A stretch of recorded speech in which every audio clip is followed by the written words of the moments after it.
We're glad to see everybody out this morning. There's a lot of sick folks and a lot of people that are kind of turned in by the weather, so we're glad everybody made it today. Dot, we are glad that you're back. You've been very much in our thoughts and prayers. You really helped with our joy jar today, so. I'll come prepared there. We were looking for the house of our life 30 years ago. 30 years ago, can you believe that? And we didn't have a lot of money, and so Dot took us everywhere. And she found us a place to build a house, and we still are in it, and we think about Dot and what she did for us a long time ago, and we've loved that. So we're glad you're back today. Still there. Still there. Can't move. Got too many books. I feel sorry for my children that when you know, if I go on to my greater reward, I hope, they're going to have a mess. I mean, they're going to have a mess. But then they've earned it, so. Congratulations on Clemson. You know in your heart of hearts, though, you just got to know. At the minute that Saban leaves Alabama, Dabo's going to Alabama. I mean, you know that. No, we won't.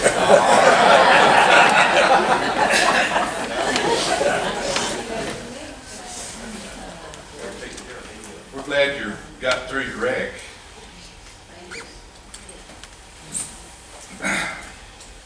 I appreciated the response to the Sunday school lesson last Sunday. For those of you that haven't seen it yet or who weren't here, it had something to do with little kids that begin to learn that there are words in the language that they're not supposed to say maybe, and how that's kind of funny sometimes. I heard about this little boy who came rushing up to his teacher. He was 6 or 7, and he said, Mrs. Jones, is Rotterdam a bad word? And the teacher said, oh no, son, said that's not a bad word. Said, you know, we've been studying the Netherlands, and it's over there in the area of Holland, so that's just a city, that's not a bad word. Why do you ask? And the little boy said, well, said Susie stole my candy and ate it, and I hope it'll rot her damn teeth out.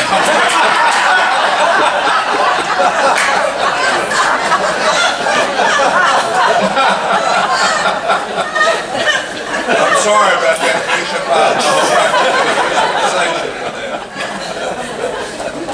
I'd love to footnote and give credit for that joke to Billy Cooper. So, Billy, thank you.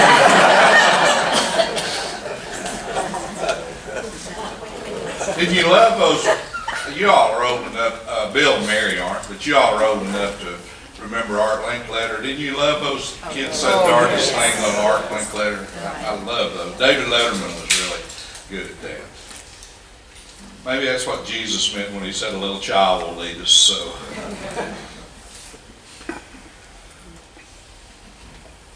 we just had a visit at our house. A couple that have known us for ages. They're actually on my side of the family, although I try to claim them on Phyllis's. They are from the coast of Virginia. And the Bradford side of my family came soon after the Mayflower, but they came to the coast of Virginia. And so if you go over on the coast of Virginia, they're just all kind of Bradfords over there. The person that was responsible for that trip was actually the first cousin of William Bradford, and so that's about as close to the Mayflower as I got.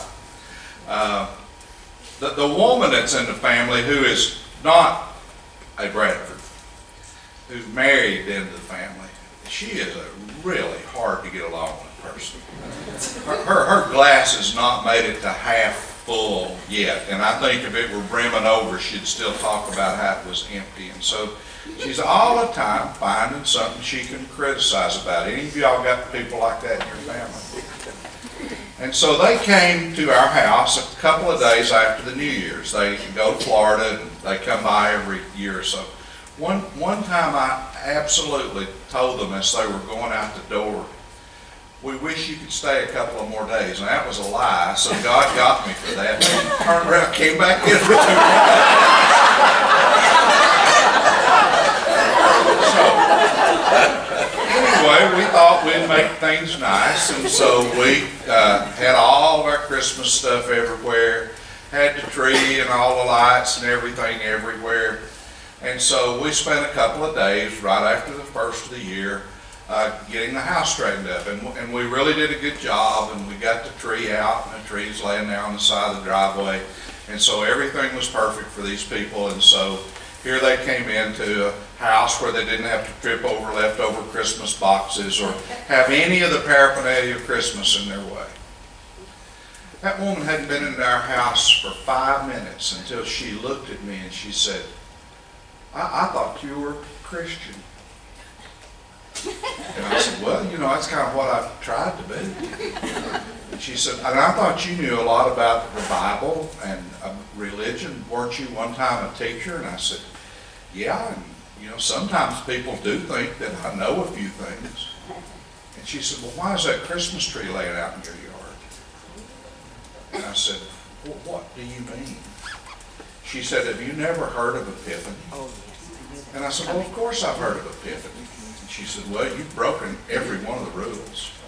And I said, what do you mean? And she said, Epiphany is that time in the Christian year that your Christmas tree is supposed to stay up through. And so it's 12 days after Christmas, and you clearly have not understood that part of the Bible, and you've broken that law of God, and you got your Christmas tree down before Epiphany. Well, that may have been in some section of Luke that I overlooked or something like that, but she was as serious as she could be, and so I've learned with her that I just say, pray for me, and I'll be there to say it. But anyway,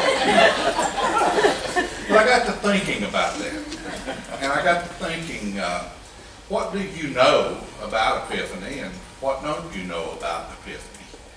And in the Baptist church that I was raised in, the preachers would have thought that the liturgical calendar was communist or something like that, and so we didn't celebrate anything besides Christmas and Easter as far as the Christian year was concerned. So I didn't really know a lot about Epiphany until I got to college. And when I got to college, I began to study Greek and began to study the New Testament. So I found out what probably all of you Methodists for Life know very well. The word epiphany is made up of a Greek prefix, epi, E-P-I, just like with an EpiPen. And then the word phani, although most people pronounce it Fanny, and if my little grandson was in here, he'd be looking at his mama now like I'd said something I shouldn't have said. But epiphane is what epiphany comes from in Greek. And epi means on or through. It's a prefix. And phane means shine. And so the word epiphany means to shine through or to break through in some kind of a shining moment. And so if you were to think about being outside on a summer day and it was cloudy and all of a sudden the sun just totally broke through, that would have been a shining through. That would have been an epiphany. If you were to suddenly be just walking down the street, and I'm sure that most of you all have this experience every day, and suddenly there's some great thought come to you or some great idea come to you just like out of the clear blue sky. That is an epiphany. I know that Al and the bishop and I share the phenomenon of coming very late into the week and not having a sermon yet and praying that there will be an epiphany of some kind that will occur. And so a shining through is an epiphany. It's really interesting that that word phane is a really, really old word. And if you trace it back to its earliest meaning, it means face. It means face. And so if you have an epiphany, you really see the face of something. You really see the most outward surface in all of its grandeur and radiance. In fact, the New Testament word epiphany comes from an Old Testament word, theophany. You still get the fanny in there. And theophany means an appearance of God or a shining through of God or a time in which someone comes very, very close to the face of God.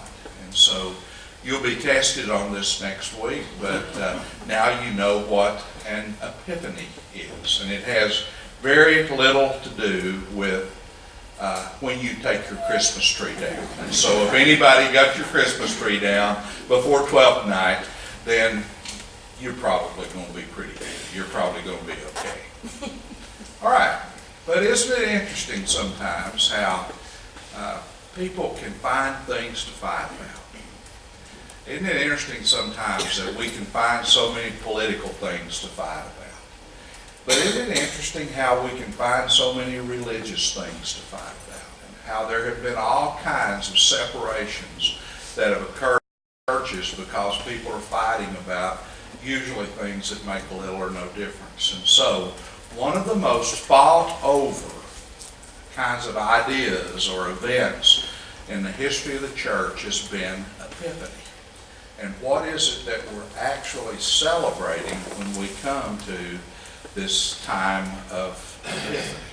It's a lot more than when you take the Christmas tree down. There is a whole section of the Christian church that believes that Epiphany is celebrating the coming from the east of three wise men. We know, and this is very accurate, that that did not happen in the Bethlehem manger, that by that time that Jesus had moved on with his family, probably back to Nazareth, and that it had taken some time, maybe weeks, to have made that trip after they saw the star, and so these wise men come.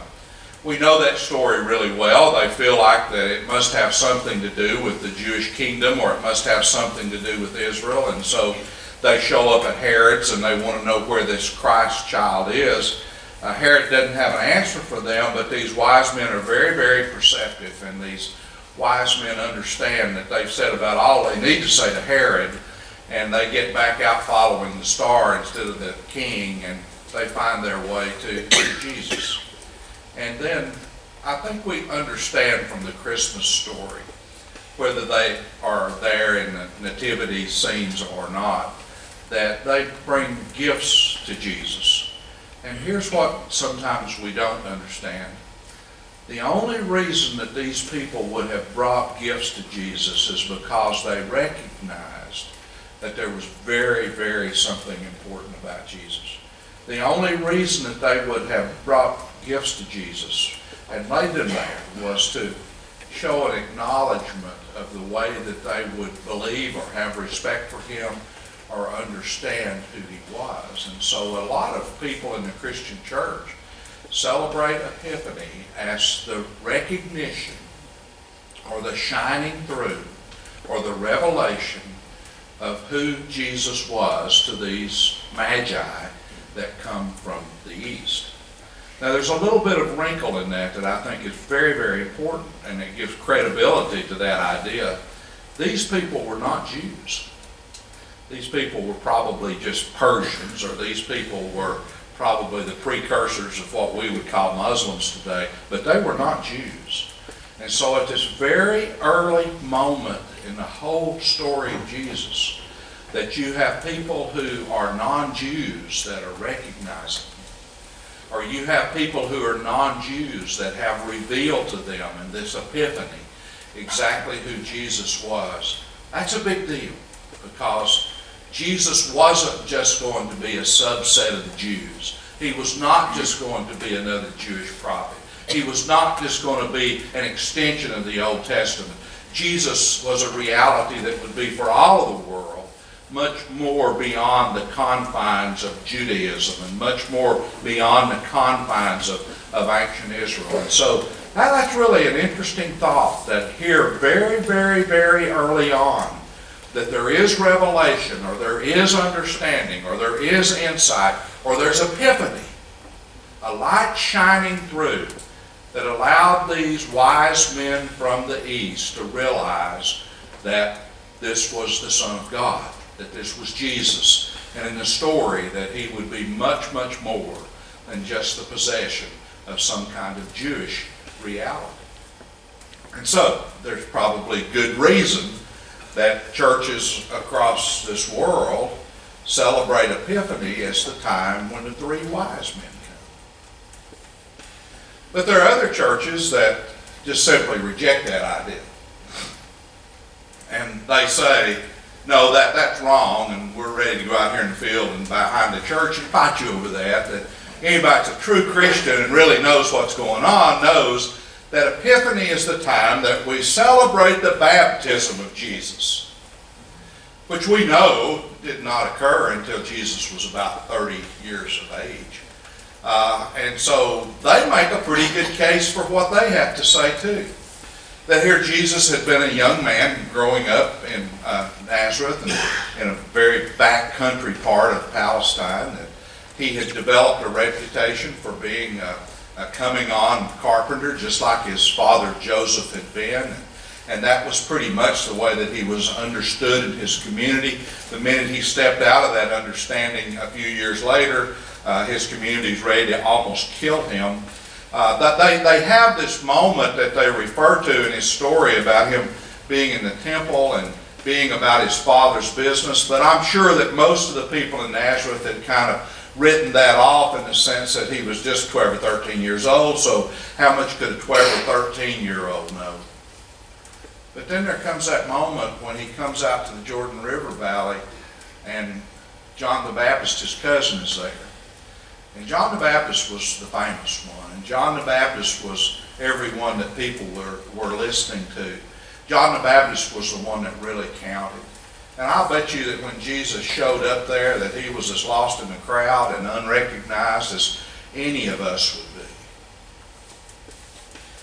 But he steps forward and he asks John to baptize him, which was a symbol of a person taking on a new place in their lives. And do you remember what John said to Jesus? And John said to all the crowd, he said, I'm not even worthy to reach down and unlatch your sandals. You're the one we've really been looking for. There is Epiphany. There is a realization about Jesus that John had. There's a realization about Jesus that the crowd didn't have. There's a realization of Jesus that somebody there really knows what this Jesus is all about. But you and I know, because we know the story, that that's not where the Epiphany ends, because Jesus is baptized. And in the Bible story, when Jesus comes up from the water, there's a dove that descends from heaven. Remember that? Symbol of the presence of God. And all of a sudden there's a voice that the people hear. And the voice says what? This is my beloved Son, in whom I'm well pleased. I don't know how I would have reacted to that. I believe I'd have gotten real quiet. I don't know how I would have reacted to that, but I can just see that crowd being stunned by the epiphany that has taken place in their midst. They've never seen anything like that. All of a sudden Jesus walks out of there and everyone is watching his every move. And so there was light shining through at that baptism. There was a special moment of insight at that baptism. And so there are churches during this part of the year that will celebrate Epiphany, and they will talk about the baptism of Jesus is what we're celebrating. And anybody that celebrates anything else, they've got the story a little bit wrong. The churches never stop with just two things to argue about. And so there are churches out there in the Christian universe today, if you ask them what is Epiphany, they will tell you that that is the day that we mark Jesus' visit to the wedding feast at Cana in Galilee. One of his first comings out, so to speak, after all of the events that we've described. And we remember that story. We remember that they had a typical Jewish wedding and everybody was having a big time and the wine was flowing freely. And we know the story well enough, and we may even have had our own experiences with us, that they brought out the good wine first, and then after everybody kind of got a little bit saturated with that, they could bring out the not so good wine, and nobody would say much about it, and then finally they run out of wine. And then we see Jesus' mother come to him and say, look, you need to do something. We kind of get the idea that she kind of understood that he had some special benefits as a son. And we know what Jesus did. Jesus took the water that was there, water that was there for the cleansing rituals of the Jewish faith and turned it into wine. And then we know that at the core of that story that everyone is just absolutely amazed because they're going around saying, why is the person that catered this feast saved the best for the last? We've never tasted wine like this before. And if you study that a little bit, and you understand that almost every miracle story has got a point that goes far beyond just the miracle, you begin to understand that there is an epiphany there. That everything that had been Jewish, represented by the water that was there, everything that had been Jewish and the water representing the rites and the rituals and the practices of the faith, we understand that everything that is there suddenly is transcended by the joyful wine and the joyful celebration and the joyful potential and possibility that now Jesus brings, that raises the whole concept of God's involvement with human beings to an entire and different level. You go from a religion of rules and rites and rituals to a faith in God of joy and abundance and fullness. A powerful message is a powerful insight. It is a powerful epiphany. And so, across the Christian world today, scholars are debating and parishioners are arguing. You hope smarter than this woman in my family who's worried about when the Christmas tree comes down, about what is Epiphany. Is it the three wise men coming? Is it the baptism by John in the Jordan? Or is it the marriage feast at Cana in Galilee? There are even some great biblical scholars that have resolved this, and they've said, you know what? God let all three of these events happen on the same day, and so we can celebrate them all at once. That's about the speed of a lot of theologians. I've been thinking about that. And here's what I'd like you to think about, especially as we're on this Advent 2019. Are you filling your checks out like that yet? I'm not. I believe that there are epiphanies that are singular big events, where something flows in on us in terms of insight or magic, or something flows in on us in terms of understanding or revelation that is just one big event that will last us for the rest of our lives. So I believe that there are singular epiphanies. I can remember going to high school, and for some reason, I was picked out as being college preparatory. And so in my high school in 1960, when you went in, you could go through the college preparatory door, or you could go through these people ain't ever going to get to go to college door. And then you'd go to woodworking and auto mechanics and heating and air conditioning. So I went in through the college preparatory door. That meant in my first year in high school, I got to take Latin. Latin's the only thing I ever failed in all my life, but I did. And I got to take algebra. Having failed Latin, I was on the fence. Algebra was what they were looking at. And I will never forget as long as I live, and I'm being very, very honest. I sat in the back row of that algebra class for 3 weeks, and I didn't have a clue what that teacher was talking about. And so I was just getting ready. Auto mechanics, heating and air conditioning, woodworking. I had this teacher named Carolyn Foster. She was an old woman, even when I knew her she was old. And she loved football players. And so those of us who were struggling, I wasn't the only one, she'd keep us after class. And she'd work with us, and she'd help us, and sometimes she'd let us come by our house after practice, and she'd help us. And I'll never forget as long as I live, one day on the back row of that algebra class, Mrs. Foster said something. I don't remember what she said. But all of a sudden it was just like my brain opened up. And all of a sudden algebra flowed in. And I got algebra. And I'd like for you to know I made straight A's in algebra, went on to calculus, and then logic in college and taught the stuff. But it all went back to that loving little old woman that stuck with me. And whatever she said that day, boom, I got algebra.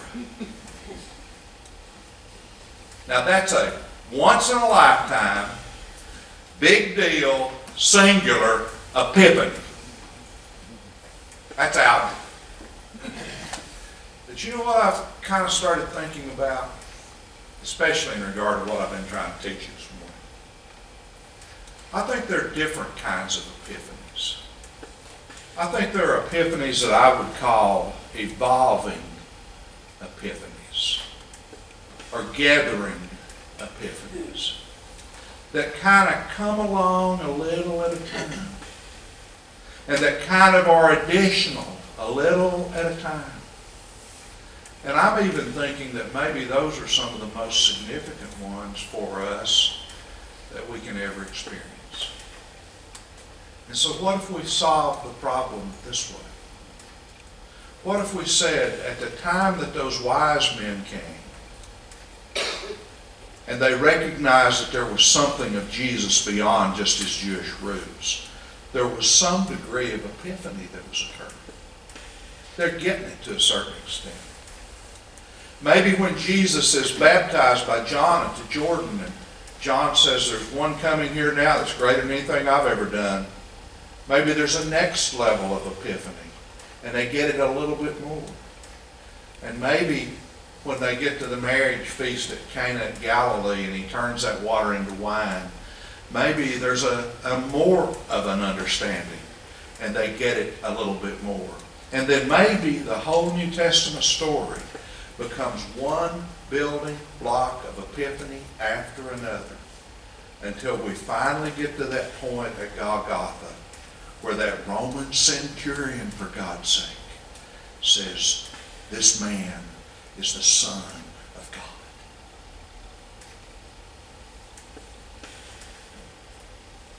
I think that's how it works with stuff that's important. When I first met Phyllis, I thought she was the prettiest girl I'd ever seen. And she made my hormones rage. Within about 10 years, I was saying, she is the best mother I've ever seen. Maybe still hormones raging, but you see that epiphany has gone to another level. And what she did with the kids and in the church and in the community just took things to a different level of insight. And then for a long time now, gathering on 52 years of marriage and 5 years of relationship before that, I can start using that soulmate language that I'm sure many of you all use and have used and will continue to use. You see what I'm saying? Here's the same person by the same name, recognizable in almost all the same ways. But there's more insight, and there's more insight, and there's more insight. There's more revelation. There's more shining through. There's more epiphany. And you know what I look forward to? I look forward to those epiphanies going on just as long as they possibly can. But then you know the same thing can be true if we think about it, about our relationship to God. When I was a little boy, if you'd have asked me, did I believe in God? I'd have said, well, shoot, yeah, I believe in God. You think I'm crazy? Because I'd heard my parents talk about God. My mother had read all the Bible stories about God. I'd heard my Sunday school teachers talk about God. I'd heard these preachers talk about God. I saw God in our flag and in our pledges and all that kind of stuff. And so how would you not have believed in God? And so God was a cultural, rational, traditional construct in my mind. Of course I would have checked the box that I believed in God. But you know, somewhere along the way as an adult, I began to understand that God was creator. Somewhere along the way, I began to understand that God was a comforter. Somewhere along the way, I began to understand that God was a reality that we could turn to in our prayers and ask for help, and sometimes even get more specific than just help. That God became a kind of a functional reality of my life that helped me and comforted me and aided me.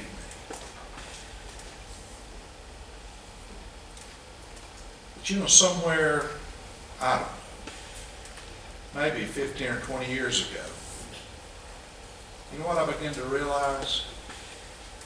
I began to realize that God loves me. I'm not sure everybody gets to that epiphany. I think we get to the epiphany that, there's a God. And God creates, and God helps us. And we can ask God for this, that, and the other.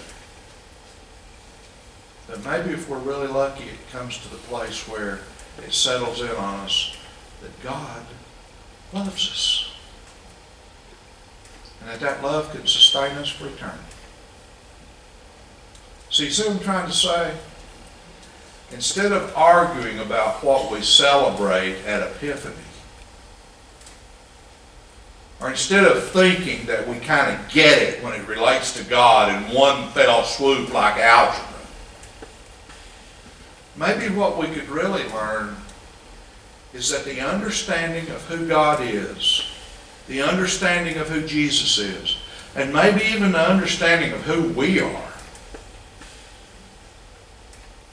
probably never comes all at once.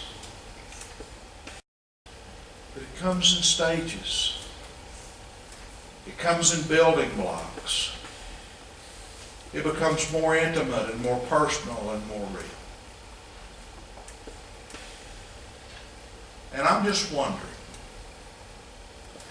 in 2019, what might evolve to a next level about your understanding of yourself? In 2019, what might evolve to a next level or about the people that you love and that have loved you? Or in 2019, what might evolve to the next level of your relationship with God, your understanding of God in your life? Because you see, I don't think epiphanies are limited to one moment and one time and space. I think it's capable of epiphanies continuing across the course of our whole existence. Might that be something we'd look for and listen for and try to be sensitive to? The continued epiphany, the face of God shining through in our lives. That's at least an interesting possibility for a new year. Let's pray.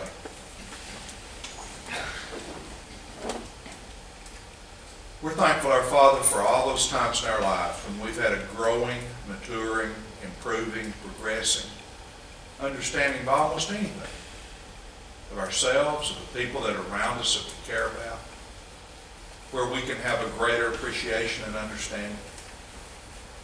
But help us to know that you're not confined to some distant past that we read about in old books, but that you continue to come to us with the possibility of newness, new ways to understand you, and new ways to understand ourselves. So help us, our Father, that we might continue to grow in grace. Help us that we might continue to press forward to that high calling of God in Jesus Christ. Help us that we might realize that we're continually being saved and perfected, and we're continuing to have opportunities to become more like you and your Son. So help us that this might be a year of growth, a year of epiphany, a year of new insights, We pray that we might have breakings through the clouds that so often surround us, and that your light might shine upon us in new ways. For we ask in Jesus' name. Amen. Thank you all for coming today. Hope you have a good week.